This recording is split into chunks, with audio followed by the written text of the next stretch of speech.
Well, folks, what we're going to do today, have been having a lot of problems. We've had internet issues. This was supposed to be Facebook Live, and that did not work. But promised a behind-the-scenes view of what goes on in Jim Hinckley's America various programs. What we're doing today is creating some audio content for the next episode of the Jim Hinckley's America Trek Along Route 66 series. Now this will be part of the patrons page. I've offered a behind-the-scenes view of Jim Hinckley's America, and this gives you an idea of the content that we're going to be having for folks who participate in this. Take advantage of it, if you will. We're creating, like say, some audio content today, and this will be the next part of the video series, Jim Hinckley's America Trek Along Route 66. So we have our headphones, been having some issues here too as well, but we're putting this all together. So here we go. Let's get this started. Of course, this is going to be a raw audio file. Natural wonders and oddities. That's always been the highlight of Route 66 in western Arizona. It's no different today than it was in 1926. If you head east out of Kingman along Route 66, you go past the old Kingman Army Airfield and Valley Vista, a few remnants of the highway's glory days and old abandoned Stuckey's and a few other things. And then one of the first things you come across at the far end of the Wallapai Valley before you start climbing up the grade past Hackberry, you see a giant Easter Island ahead next to a large A-frame building. This is Giganticus Heticus. In the era of Route 66 Renaissance, this has become quite a photo op, a landmark, if you will. The building here has got a unique history. It's a relative newcomer to Route 66. It really only dates to 1965. And of course, Route 66 for the most part was still quite vibrant at that time, but it was on the fade. And this big A-frame building here, this home of Giganticus Heticus, now Antares Point Route 66 Visitor Center, started out as the crown jewel, if you will, the showpiece for what was kind of a land boondoggle. The whole complex here was estimated cost was $150,000 when it opened. And a newspaper was put out proclaiming its opening and things. What it really was sell the property here at Lake Mead Rancheros. Of course, the land development never really materialized. The view is federally protected today, so it ensures that the view you see from these windows of the Music Mountains and the Wallapai Valley will remain the same. When this opened in the fall of 1965, the Ranchero was a combination restaurant, cocktail lounge, gift shop, Shell service station facility. It opened on October 29th, 1965. It was quite a deal. It was 18 miles east of Kingman on US 66. And you couldn't help but notice this place. It was painted a dazzling golden yellow with brilliant orange roof and trim. Quite astounding. The 2 1/2 story tall building, it was designed to just dazzle people with colorful beadwork and booths. And it had sky blue decking overlooking the valley, pierced with orange arrows of the A-beams. Made quite an effect, standing in stark contrast to the desert. Inside there was extensive use of deep walnut like in the bar. The booths were salmon and sun yellow, colorfully beaded partitions, and of course this magnificent view of the valley and the Music Mountains. And they even had an observation deck up at the second level on the north side of the building, provided incredible views of the valley. Well, with the bypass of Route 66 in 1978, the property fell on hard times, went through a lot of different things. I have a personal association with this property that kind of leads me to a bit of nostalgia and whimsy and thoughts about the place.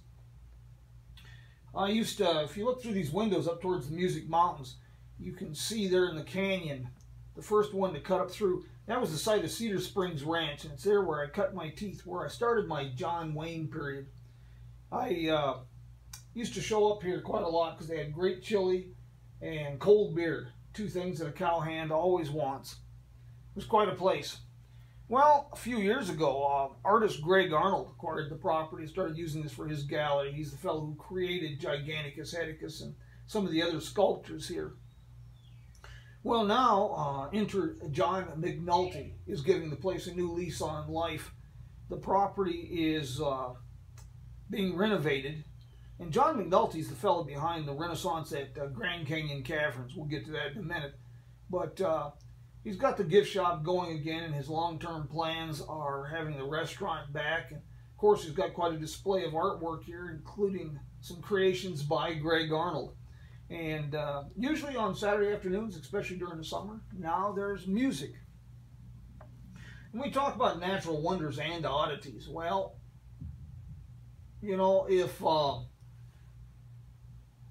just a little bit further to the east, we come to Grand Canyon Caverns. Now, Grand Canyon Caverns really has evolved and grown and mirrored Route 66.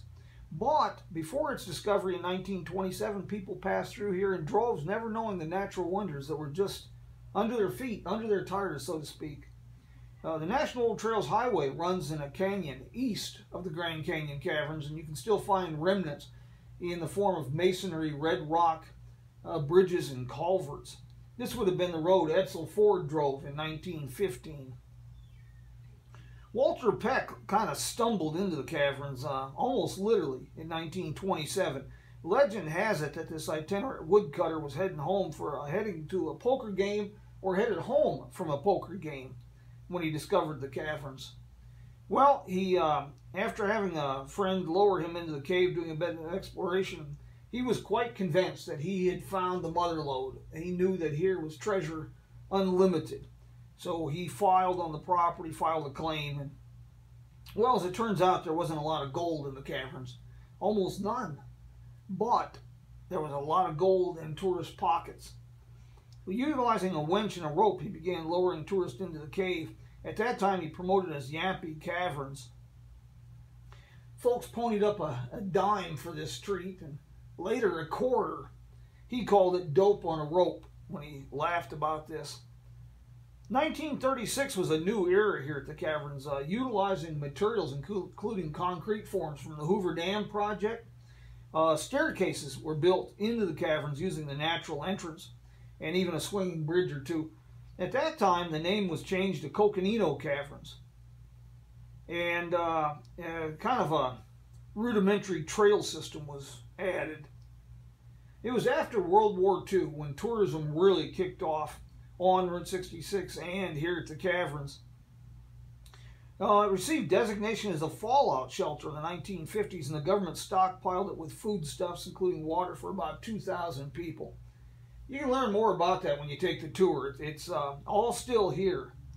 Also in the late 50s, some new owners acquired the property. They called it Dinosaur Caverns. And an elevator salvaged from a building being demolished in Phoenix provided easier access to the 21-story wonder. Dinosaur Caverns come about. They found a prehistoric sloth here in the cave, and when you take the tour, you'll meet this creature. Well, here too is kind of a land boondoggle. They pictured putting in sort of a property resort to go with this, and they came up with fancy names like Jurassic Street and Paleozoic Avenue. Never materialized much. But the caverns themselves, they took off, and they took off in a very big way. Around 1962, they changed the name to Grand Canyon Caverns. And between 1962 and 1964, the complex exploded. A motel, a truck stop, cafe, gift shop, visitor center, restaurant, all transformed the property. As a testimony to this, you can see that it's a 4-lane highway in front of the caverns. And that was the only 4-lane segment of Route 66 between Albuquerque and Los Angeles outside of a metropolitan area. In fact, the caverns was the #2 attraction in the state of Arizona next to the Grand Canyon itself. All quite amazing. Well, with the bypass of the highway in 1978, the place kind of went into a death spiral. Maintenance was delayed and tourism fell off. A number of visitors dropped precipitously. Well, enter John McNulty a couple years ago. John's had a love affair with the property for 50 years, and we'll let him tell you about that. But under his guidance, the property has done some real changing. At all the properties here, Grand Terrace Point and Grand Canyon Caverns, the railroad's always not too far away, but when it's not running, you have whispered, quiet silence. You have dark nights. You have, this is a dark sky location for observatories. And John, under his tutelage, now has the airstrip going. He has the campground up and going, award-winning. The motel's been refurbished. The swimming pool is open. The rodeo grounds are open. And with the discovery of new levels in the caverns, this is one of the few places where you can enjoy spelunking or wheelchair-accessible tours. And John's always coming up with innovative ideas and bringing them to fruition. Started out with an in-cavern motel room, 21 stories underground, and that room without walls represented a one-of-a-kind lodging experience on Route 66. Well,